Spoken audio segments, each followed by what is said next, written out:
আমার প্রিয় ভাই বোনেরা, আসসালামু আলাইকুম। ডিরিম কিচেনে স্বাগতম। আজকে আমি রান্না করব পালং শাক।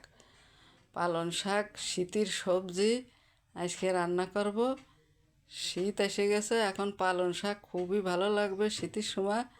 ভালো করে আস্তটা ভালো করে ধুয়ে নিয়ে আসি, তারপরে গুঁড়া কাটিয়ে ফেলে দিয়ে এভাবে চুরোই নিচ্ছি। এভাবে চুরোই নিলে শাকটা রান্না করলে শাকটা নরম হয়।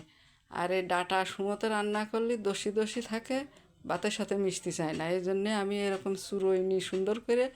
তাহলে শাকটা রান্না করলে খুবই ভালো লাগে ভাতের সাথে খেতে, খুবই নরম হয় শাকটা। এই কারণে আমি এইভাবে সুন্দর করে কাটিয়ে নিই। নরম করে কাটিয়ে নিয়ে ভালো করে কুচোই নিয়ে তা রান্না করি, শাকটা খুবই নরম হয়। এখন এই টাকি মাছগুলো ভালো করে খেসে ধুয়ে নিলাম পরিষ্কার করে। এখন দিয়ে দেবো চুলোয়। প্রথমে তেল দিয়ে দেবো, দিয়ে তারপরে দিয়ে দেবো পেঁয়াজ কুচি,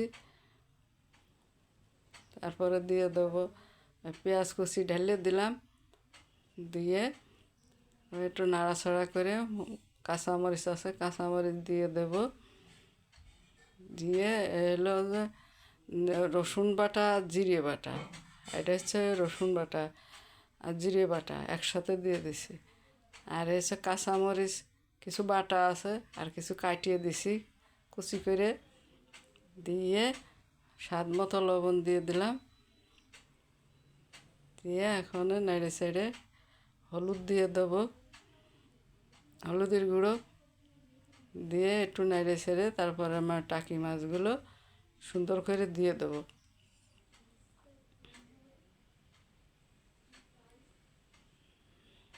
এখন নেড়ে ছেড়ে মশলাটা কষানো হয়ে গেছে ভালো করে। এখন আমি দিয়ে দেবো মাছটা, টাকি মাছটা দিয়ে ভালো করে নেড়ে ছেড়ে একটু কষাই নিয়ে একটু পানি দিয়ে ঢেকে দেবো, মাছটা যাতে নরম হয়, সিদ্ধ হয় ভালো।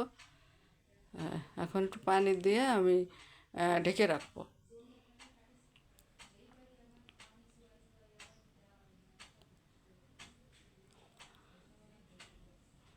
এখন ঢেকে রাখবো, জাল হবে। এখন জালটা হয়ে গেছে, এখন আমি মাছগুলো উঠোই নেব এক এক করে। সব মাছ উঠোই নেবো। এবার মাছগুলো ভালো সিদ্ধ হয়ে গেছে, মাছে মশলা মাখিয়ে গেছে। আর জিরে আর রসুন বাটা দিছি, দিলি মাছটায় খুব স্বাদ হয়, পালং শাকেও খুব স্বাদ হয়। এখন আমি শাকটা দিয়ে দেবো। শাকটা দিয়ে নেড়ে ছেড়ে একটু ঢেকে রাখবো। শাক দিয়ে পানি বেরোয়, শাকে পানি দেওয়া লাগে না। শাক দিয়ে যে পানি বেরোয় তাতেই শাক সিদ্ধ হয়ে যায়।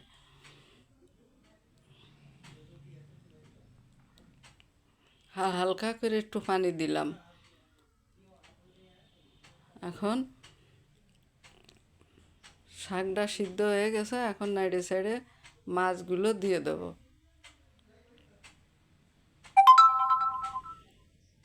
খুবই সুন্দর একটা তরকারি। এই তরকারিটা আপনারা বাসায় রান্না করে খেয়ে দেখবেন এভাবে জিরে বাটা রসুন বাটা দিয়ে, তাহলে শাকটা খুবই মজে, শাকটা খুবই ভালো লাগে, মজার হয়। এখন একটু ঢেকে রাখলাম মাছটা দিয়ে, আর একটু সিদ্ধ হবে।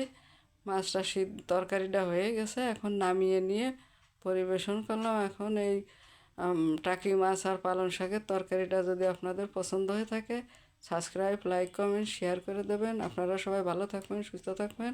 আসসালামু আলাইকুম, আল্লাহ হাফেজ।